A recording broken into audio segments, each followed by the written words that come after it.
तो आदाब, नमस्कार, गुड इवनिंग, सत श्रीकाल। एक बार फिर आप तमाम लोगों का स्वागत है क्राइम तक की कहानी के इस एपिसोड में। उम्मीद है पूरी फैमिली अच्छी होगी, अपना और अपनों का ख्याल रख रही होगी। पिछले करीब 10 दिनों से, हफ्ता भर से एक ही स्टोरी हर जगह, हर न्यूज़ चैनल पर, हर अखबार में, और उसको लेकर तमाम राजनीति भी हो रही है। कोलकाता के नामचीन आरजी कर मेडिकल कॉलेज अस्पताल और वहाँ की 31 साल की ट्रेनी जूनियर डॉक्टर जो सेकेंड ईयर की वहाँ पे ट्रेनिंग ले रही थी, और उसकी रहस्यमयी मौत और उसके साथ हुई दरिंदगी, और इसकी सच्चाई को लेकर हर एक कोई जानना चाहता है कि यह है क्या। इत्तेफाक से 23 साल पहले इसी कोलकाता के इसी अस्पताल में एक हादसा हुआ था, और आज 23 साल बाद इस एक इंसिडेंट ने उस हादसे को एक बार फिर से जिंदा कर दिया है। वो हादसा इस हादसे से कैसे जुड़ता है, कैसे कोलकाता पुलिस के ऊपर उंगली उठती है, कैसे इस अस्पताल के जो प्रिंसिपल हैं उनके ऊपर उंगली उठाती है, और कैसे कोलकाता के जो अभी पुलिस कमिश्नर हैं उनके ऊपर भी उंगली उठाती है। तो पेश है पूरी कहानी। जिस जगह पर ये आरजे कर हॉस्पिटल है, यहाँ से मुश्किल से 15 मिनट की दूरी पर कोलकाता का सबसे बड़ा रेड लाइट एरिया है, और उसका नाम है सोनागाछी। अब आप कहेंगे कि मैं हॉस्पिटल और रेड लाइट एरिया की दूरी क्यों बता रहा हूँ, तो ये कहानी आगे चलकर कहीं ना कहीं उसी रास्ते पर जाने वाली है। तो इस हॉस्पिटल से करीब 15 मिनट की दूरी पर सोनागाछी कोलकाता का सबसे बड़ा रेड लाइट एरिया, और इस हॉस्पिटल के अंदर पढ़ने वाले जो या ट्रेनिंग के लिए जूनियर डॉक्टर के तौर पर आते हैं, ये चूँकि नामचीन अस्पताल है, बहुत बड़ी तादाद में आते हैं। इस हॉस्पिटल के अंदर जो सिर्फ हॉस्टल हैं, आप उसमें देखिए कितने डॉक्टर रहते हैं। आरजे कर हॉस्पिटल के कैंपस के अंदर जो बॉयज़ के लिए हॉस्टल है, कुल 4 बॉयज़ हॉस्टल हैं इस हॉस्पिटल के। एक सिर्फ हॉस्पिटल के कैंपस के अंदर है, और वो सबसे बड़ा हॉस्टल है। उसके अंदर लगभग 400 जूनियर डॉक्टर रहते हैं, ये रेजिडेंट डॉक्टर जिसको आप कहें, और ये हॉस्पिटल के कैंपस के अंदर है। इसके अलावा 3 बॉयज़ हॉस्टल इस हॉस्पिटल के बाहर हैं, करीब ही हैं, और उनमें जो एवरेज डॉक्टर रहते हैं 100 to 50 के बीच में। तो मतलब कुल मिलाकर अगर आप देखें तो अराउंड 600-700 के आसपास सिर्फ हॉस्टल में डॉक्टर रहते हैं यहाँ पर। इसी हॉस्पिटल में 3 गर्ल्स हॉस्टल हैं, और सिक्योरिटी और सेफ्टी की वजह से ये तीनों गर्ल्स हॉस्टल हॉस्पिटल के जो कैंपस है उसके अंदर है, और ये गर्ल्स वहीं रहती हैं। इनकी तादाद भी अराउंड 300 के आसपास है। इस हॉस्पिटल में भी पूरे बंगाल की तरह पे जो वहाँ की यूनियंस होती हैं, चाहे स्टूडेंट्स यूनियन, डॉक्टरों की यूनियन, बहुत पावरफुल है।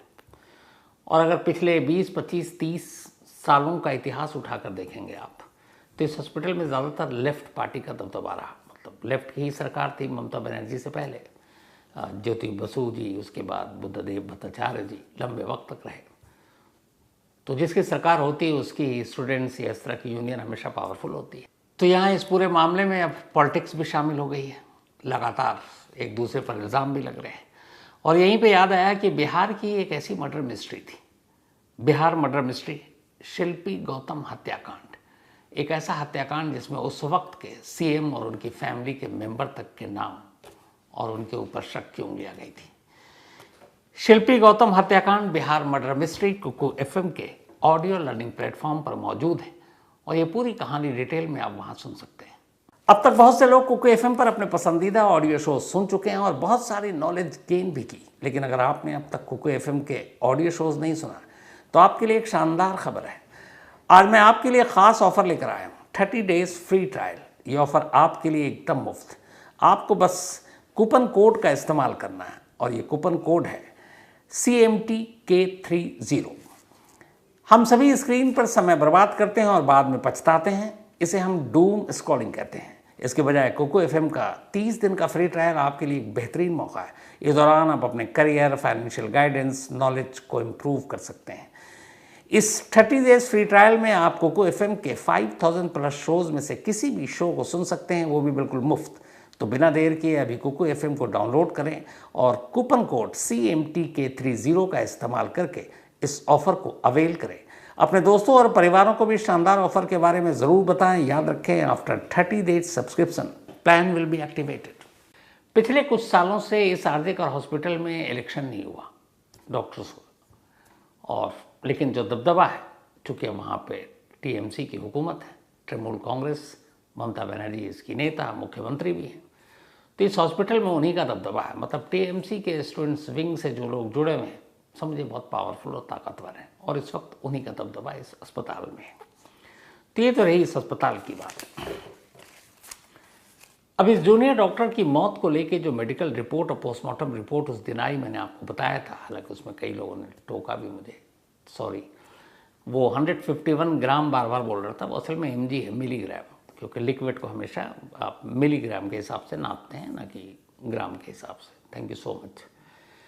तो 151 मिलीग्राम लिक्विड वाइट सीमेंट की बात हो रही थी, क्वांटिटी बताया जा रहा था, और उसमें यह था कि मेडिकल एक्सपर्ट्स के हिसाब से ये रेप नहीं, गैंग रेप है।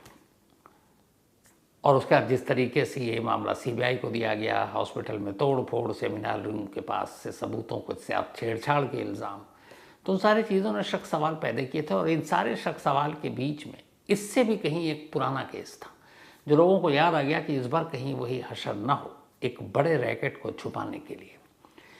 ये केस था 25 अगस्त 2001 का, 25 अगस्त 2001। इत्तफाक देखिए कि उस वक्त भी अगस्त का महीना था, इस बार भी जूनियर डॉक्टर की जो मौत थी 4 अगस्त था शायद।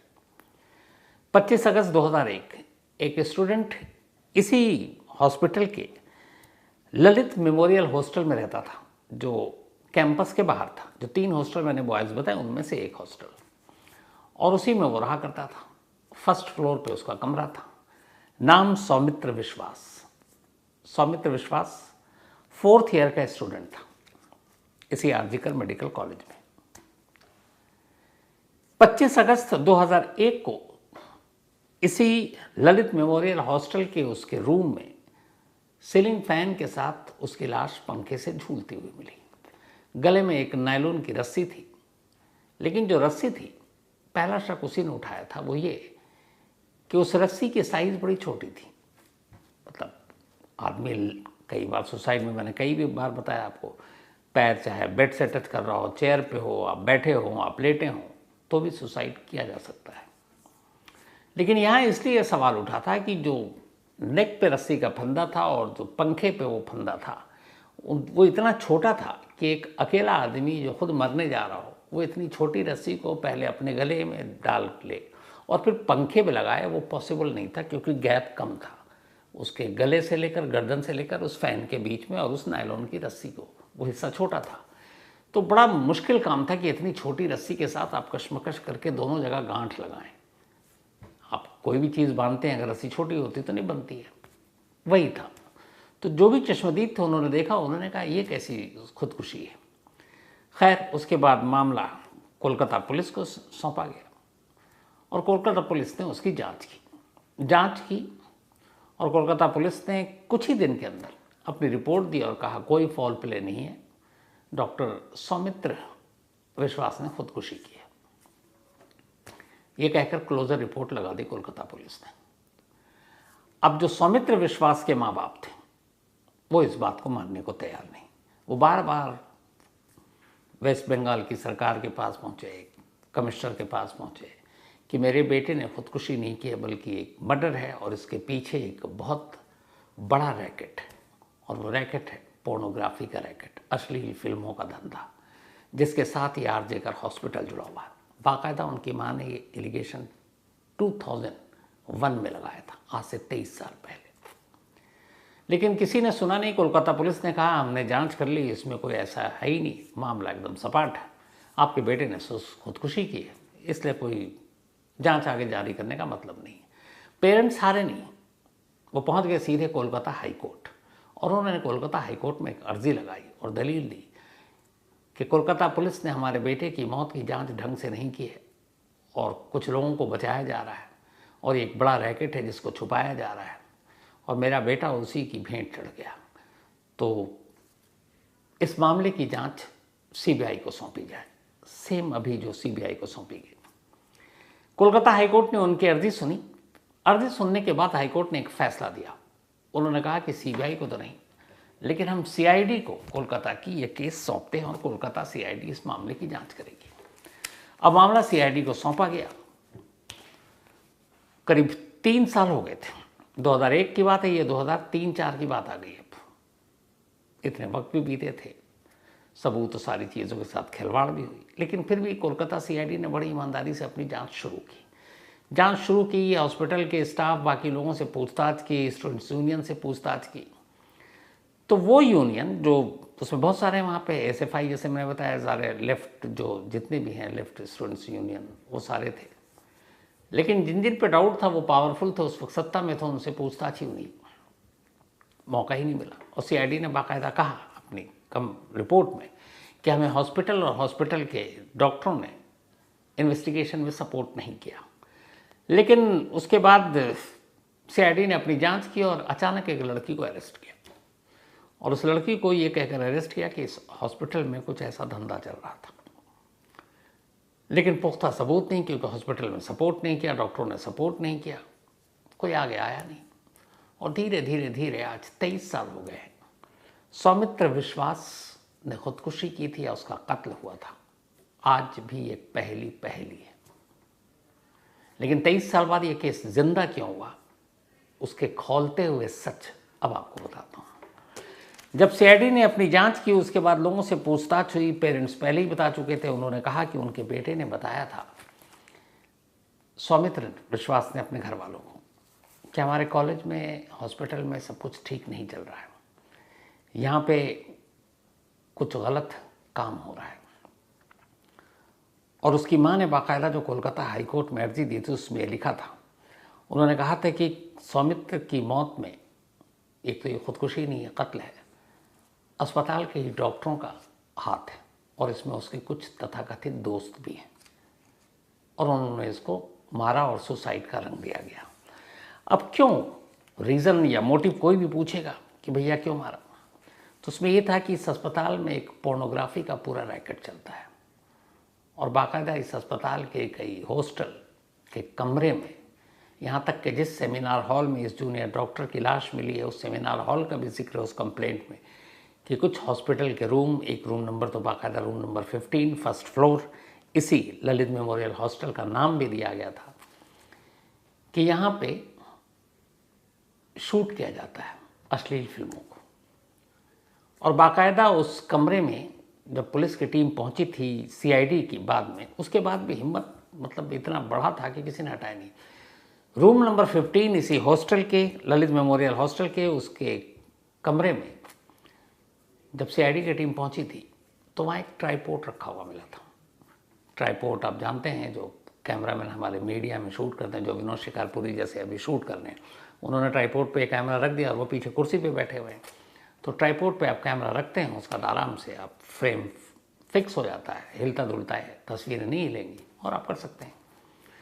तो अब एक डॉक्टर के रूम में, एक हॉस्टल के रूम में 2000, आज चलिए बहुत सारी रील बनती है, लोग सोशल मीडिया पे हैं, तब तो ये रील पैदा भी नहीं हुआ था, और वहाँ काम था उनकी डॉक्टरी का। तो उस हॉस्टल में एक ट्राइपॉड का क्या काम था, न सिर्फ ट्राइपॉड, बल्कि उस रूम में ट्राइपॉड के साथ एक रिफ्लेक्टर भी मिला था। रिफ्लेक्टर वो होता है जो आपकी लाइट को, अगर सपोज कहीं पे डार्क है, अंधेरा है, कहीं रोशनी नहीं पहुंच रही, तो रिफ्लेक्टर के जरिए आप वहाँ पे लाइट दे देते हैं। तो ये दोनों चीज़ें जो होती हैं, ये शूटिंग में इस्तेमाल होती हैं, चाहे फिल्मों में या हमारे न्यूज़ चैनल में जब हम शूट करते हैं। कई बार सूरज सर पे होता है तो रिफ्लेक्टर दिया जाता है ताकि चेहरा ब्लैक या काला ना दिखे। तो अब ये शूटिंग का सामान, ट्राइपॉड और प्लस रिफ्लेक्टर, एक हॉस्पिटल के हॉस्टल के कमरे में, कोई मतलब? लेकिन पूछे कौन? स्टूडेंट यूनियन, जो डॉक्टरों की यूनियन थी, बहुत पावरफुल थी। अब उसके बाद जो तफ्तीश हुई, तमाम दोस्तों के जो बयान हैं, और उस वक्त तमाम लड़कों ने जो दूसरी तरफ, कुछ ने हिम्मत की और एक कहानी सुनाई, और वही कहानी अब आपको सुनाता हूँ। जो बहुत सारे लोगों के उस वक्त बयान थे वो ये थे कि कोलकाता के इस आरजीकर मेडिकल कॉलेज और अस्पताल में एक तरह से अश्लील कहें या ब्लू फिल्म कहें या पोर्नोग्राफी कहें, उसको बनाने और उसको बेचने का धंधा होता है। और उसमें एक बड़े पॉलिटिशियन का भी नाम आया था, लेकिन वो कौन सा नाम है आज भी एक राज है। तो भैया कैसे और क्यों? तो एक तो आपको पता है हॉस्टल है, जगह मिल गई। फिर ये था कि सेमिनार हॉल है, उसमें भी अच्छी खासी जगह थी। लेकिन कैसे? तो तरीका ये था जो मैंने शुरुआत की थी आपसे, कि आरजीकर मेडिकल कॉलेज अस्पताल से 15 मिनट की दूरी पर कोलकाता का सबसे बड़ा रेड लाइट एरिया सोनागाछी। तो ये लोग वीकेंड में अक्सर सैटरडे और संडे जब काम कम होता है, ओपीडी होती नहीं है, तो पहला तो ये होता था कि सोनागाछी से सेक्स वर्कर को बुलाते थे। सेक्स वर्कर को बुलाने के बाद उसकी पूरी शूट करते थे और फिर किसी नामचीन मॉडल या किसी ऐसी BC कैटेगरी जो हिंदी फिल्मों में काम करती हैं, उनकी तस्वीरें को इम्पोज कर देते थे उस सेक्स वर्कर के ऊपर, और बाकी पूरी बॉडी दिखा रहे हैं, ऐसा लगता है कि उसी मॉडल की बॉडी है। और फिर वो एक धंधा था, चलता था। कई बार हुआ कैन वक्त पे कोई चीज़ें थी, कहीं कोई फेस्टिवल था, कुछ और था, सेक्स वर्कर अवेलेबल नहीं है और अचानक इनको शूटिंग करनी है।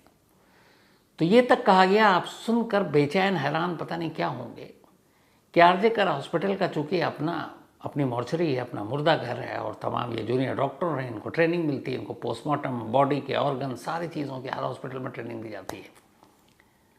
तो कहते हैं कि कोई ताज़ी लाश अगर आए मुर्दा घर में, बिल्कुल जिसकी कुछ वक्त पहले मौत हुई है, तो उसकी न्यूड बॉडी को शूट कर लेते थे और उसके चेहरे पर किसी मॉडल, किसी और की तस्वीरों को सुपर इम्पोज कर देते थे।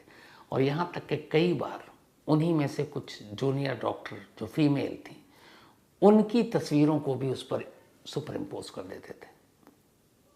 मतलब बॉडी किसी और की, चेहरा किसी और का। अब अगर ये बात सच है कि सेक्स वर्कर के साथ साथ मुर्दा घर में ताज़ा ताज़ा आए मुर्दों के जिस्म को शूट करके और उसके ऊपर किसी दूसरे का चेहरा लगाकर और वो फिल्में बनाई जा रही हैं और ऐसे लोगों को परोसी जा रही हैं, मतलब सोच से परे की चीज़ है। तो ये सारा धंधा चलता था सैटरडे और संडे। धीरे धीरे बहुत सारे लोगों को जो जूनियर आते थे उनको भी पता था, लेकिन वो जो पूरा सिंडिकेट था वो इतना पावरफुल कि भैया तुझे यहीं पढ़ना है, तुझे एग्ज़ाम में पास भी होना है, तुझे ट्रेनिंग भी लेनी है, तुझे PM भी करना है, सब कुछ। तो मतलब एक डॉक्टरी की पढ़ाई करने वाले का मतलब होता 8-10 साल तो पढ़ते ही पढ़ते रहना है। अब ऐसे में अगर वो कोई पंगा लेता है और कोई मना कर देता है तो उसका तो करियर ही ख़राब है, फेल कर देगा और लंबा पढ़ते रहो। तो वो सब डर से चुप होते थे। फिर ये सारे नए नए बच्चे आते थे, मतलब उस वक्त जूनियर ही कहेंगे, और सीनियर का दबदबा तो कुछ सब खामोश फिर कहते थे कि यार इनसे हमारा क्या लेना देना। सौमित्र विश्वास भी जब इस हॉस्पिटल में आया तो उसे ये सारी चीज़ें पता चली, लेकिन वो खामोश रहा बाकी लोगों की तरह। उसने कहा ठीक है यार, क्या पंगा लेना। लेकिन मामला तब बिगड़ा जब सबसे पहले उसके एक दोस्त, जो उसका अपना दोस्त था मेल, एक ऐसी फिल्म में उसके चेहरे को इम्पोज कर दिया गया, चूँकि मेल फीमेल दोनों फिल्में में थी। जब उसने देखा तो उसे बड़ा गुस्सा आया। उसने जाकर, उसे पता था कौन लोग ये कर रहे हैं, उनसे उसने झगड़ा किया और धमकी दी कि ये ठीक नहीं है और मैं सारी पोल खोल दूंगा। लेकिन बात बनी नहीं। उसके कुछ दिन के बाद एक सौमित्र विश्वास की अपनी गर्लफ्रेंड थी, अपनी दोस्त, महिला मित्र, एक ऐसी फिल्म में उसके चेहरे को एक बर्थडे पार्टी में, ये लोग बर्थडे कर रहे थे पार्टी, और उसमें वो थी, उसकी वो एक तस्वीर थी, उसी तस्वीर को उठाकर उस दूसरे की बॉडी पे चेहरा लगा दिया। जब उसकी महिला मित्र ने ये बताया तो उसे बहुत गुस्सा आया। उसके बाद उसने जाकर सबको धमकी दी कि अब तुम लोगों की पोल खोलने जा रहा हूँ। और इत्तेफाक से ये बात अगस्त 2001 का मामला था, और 25 अगस्त 2001 को सौमित्र विश्वास की लाश उसके हॉस्टल के रूम में पंखे से झूलती मिली, नायलॉन की रस्सी से, और रस्सी का सिरा इतना छोटा कि एक आदमी वो फंदा अपने गले में और फिर पंखे में लगा ही नहीं सकता था। लेकिन कोलकाता पुलिस ने कहा कोई फॉल प्ले नहीं है। वो तो हाई कोर्ट की उस पर CID ने जांच की, लेकिन आज भी सौमित्र विश्वास की मौत खुदकुशी थी या फिर हत्या नहीं मालूम। 23 साल बाद 2024 अगस्त का महीना, और फिर एक जूनियर डॉक्टर की लाश सेमिनार हॉल से बरामद होती है, और उसके बाद अब यही सारी बातें हो रही हैं। क्या सचमुच इस अस्पताल के अंदर ऐसा कोई सेक्स रैकेट के, पोर्नोग्राफी का रैकेट चल रहा है? इस पर कोई कुछ बताने को तैयार नहीं है। लेकिन दबी ज़ुबान में बहुत सारे डॉक्टर ये कहते हैं। और इसी के साथ नाम आता है इस अस्पताल के उन प्रिंसिपल साहब का जिनके अपनी जिनकी कहानी हैरान करने वाली है। संदीप घोष, यही इस आरजे कर हॉस्पिटल के प्रिंसिपल थे और ये प्रोफेसर संदीप घोष है। ममता बनर्जी की पार्टी और ममता बनर्जी की सरकार में तमाम बड़े अफसरों के साथ इनके बड़े अच्छे रिश्ते हैं। वो रिश्ते हैं कि इनके ऊपर कितने बार इल्ज़ाम लगे। इसी अस्पताल आरजी कर में इनके ऊपर इल्ज़ाम एक से एक लगा कि ये वसूली करते हैं, पास करने के लिए पैसे लेते हैं, जो अस्पताल की पार्किंग है वहाँ स्कूटर वाले से तक के पार्किंग के पैसे लेते हैं, वो सब इनके जेब में जाता है। जो अस्पताल का वेस्ट मटेरियल है उसके ठेके में इनके ऊपर धांधली के इल्ज़ाम लगे। और कमाल ये थी कि जब इनको यहाँ पे प्रिंसिपल बनाया जा रहा था तब इनका नंबर 16वें नंबर पर था। आरजी कर हॉस्पिटल एक नामी हॉस्पिटल है, तो यहाँ के इस प्रिंसिपल को रखेंगे, तैनाती होनी थी। नंबर 16 पे था, मतलब 1 से 16 में चुनना था, 16वें नंबर पे थे। एक रात में एक फैसला आता और ये पलट जाता और ये पहले नंबर पर आरजी कर मेडिकल के ये प्रिंसिपल बन जाते हैं। और कमाल देखिए, जब ये महिला डॉक्टर के साथ अभी हुआ हफ्ता भर पहले, जब प्रेशर पड़ा तो इन्हीं ममता बनर्जी ने इनको फिर हटाया तो फिर हटाना चाहिए, लेकिन हटाने के फ़ौरन बाद इन्हें एक दूसरे अस्पताल का प्रिंसिपल बना दिया कि जाओ अब वहाँ जाओ। और यही बात कोलकाता हाईकोर्ट को नागवार गुजरी। कोलकाता हाईकोर्ट के जज ने कहा कि एक अस्पताल के अंदर ऐसी चीज़ें हुई, आपने एक तो देर से हटाया प्रिंसिपल को, और हटाया तो हटाया, उसे फ़ौरन दूसरी जगह पोस्टिंग भी दे दी। अरे कम से कम इन्वेस्टिगेशन पूरा होने का सही झूठ क्या है उसका इंतज़ार तो कर लेती हैं आप, लेकिन ये क्या जल्दी थी। और अभी रडार पर हैं ये प्रिंसिपल साहब। इनको सीबीआई ने 1-2 बार बुलाया, इन्होंने कहा मुझे अपनी जान का ख़तरा है, हंगामा प्रदर्शन चल रहा है। फिर सीबीआई ने अपनी निगरानी में गाड़ी में इनको बुलाकर लंबी पूछताछ की है कल, और अब इनसे पूछताछ की जा रही है। और जाहिर सी बात है, वो 21-23 साल से जो चला आ रहा, अगर वो सच है तो फिर ये भी चलेगा।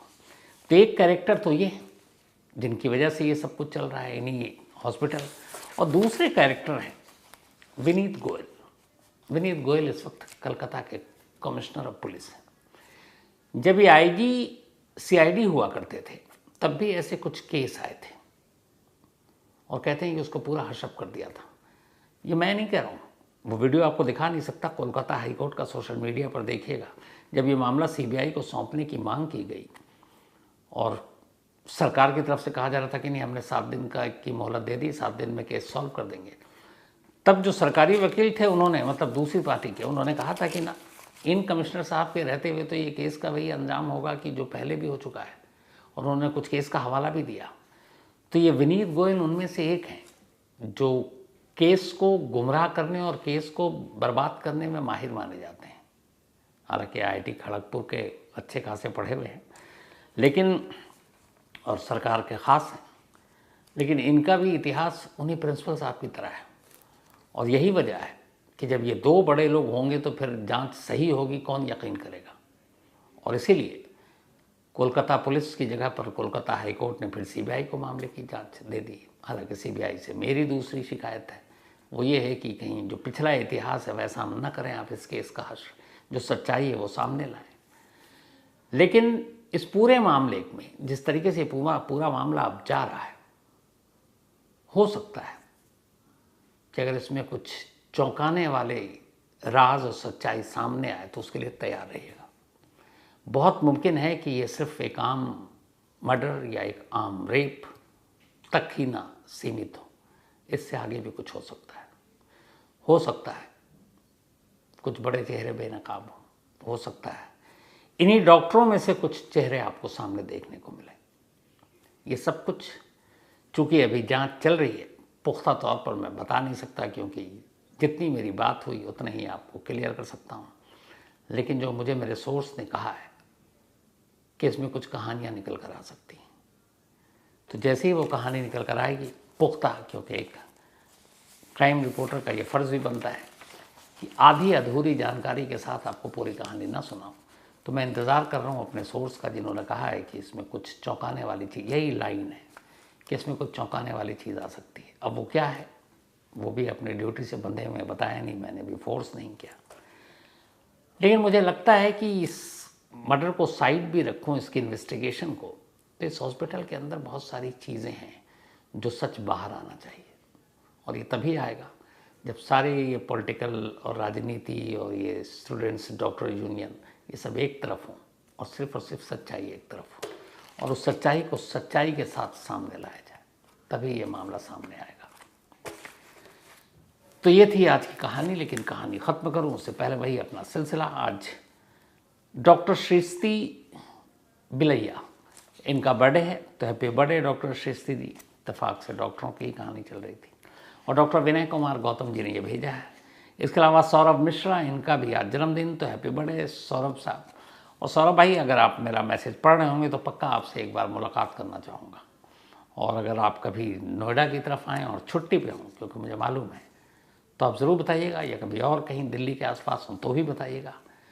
और बाकी लोग पूछेंगे कि क्यों मिलना चाहता हूँ सौरभ मिश्रा जी से, तो ये हमारे मतलब जेम्स बॉन्ड टाइप होंगे। एनएसजी में कमांडो है और मानेसर में मेरे कई एनएसजी कमांडो पुराने दोस्त हैं। और अब एक नया नाम आया है सौरभ मिश्रा जी, तो पक्का मुलाकात होगी। और हैप्पी बर्थडे, आप हमेशा अच्छे रहें, खुश रहें, यही मेरी दुआ है पूरी क्राइम तक फैमिली मेम्बर की तरफ से। और जो आप करते हैं सैल्यूट है उसको। राजीव पांडे, इनका भी आज जन्मदिन, तो हैप्पी बर्थडे राजीव साहब। और ये राघवेंद्र तिवारी ने भेजा है। इसके अलावा विजय ठक्कर, इनका कल है, कल संडे है, कहानी होती नहीं, तो एडवांस में हैप्पी बर्थडे विजय ठक्कर। ये भेजा है छोटा शकील, मतलब हमारे ऑफिस के शकील ने।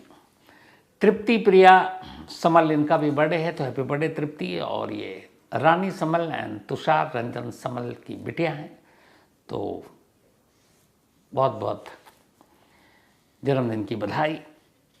सुरेखा बहन, थैंक यू सो मच। आज मैं ऑफिस आया तो एक एनवेलप पड़ा हुआ था सीट पर, और उस पर देखा अंदर एक राखी थी। बेंगलुरु से हैं ये, Surekha AP, thank you so much. ये देखकर इमोशनल हो गया था मैं। और पक्का मंडे राखी है तो मैं ज़रूर आपकी ये राखी पहनूंगा भी, और ऊपर वाले से दुआ करूंगा बहन हमेशा अच्छी रहो। इसके अलावा एक अनु है हमारी बहन गुजरात में, तो उनका मैसेज आया था, शायद कोरियर हो चुका है राखी। मुझे लगता है आज अगर आई होगी तो घर में तो कोई है नहीं, तो शायद पड़ोसी ले लें, वरना कल मिल जाएगी। तो ज़रूर बताऊंगा अनु, तुम भी खुश रहो, अच्छे रहो दोनों। अब तक बहुत से लोग कुकू एफएम पर अपने पसंदीदा ऑडियो शो सुन चुके हैं और बहुत सारी नॉलेज गेन भी की। लेकिन अगर आपने अब तक कुकू एफएम के ऑडियो शोज़ नहीं सुना तो आपके लिए एक शानदार खबर है। आज मैं आपके लिए ख़ास ऑफ़र लेकर आया हूँ, 30 डेज़ फ्री ट्रायल। ये ऑफ़र आपके लिए एकदम मुफ्त। आपको बस कूपन कोड का इस्तेमाल करना है, और ये कूपन कोड है CMTK30।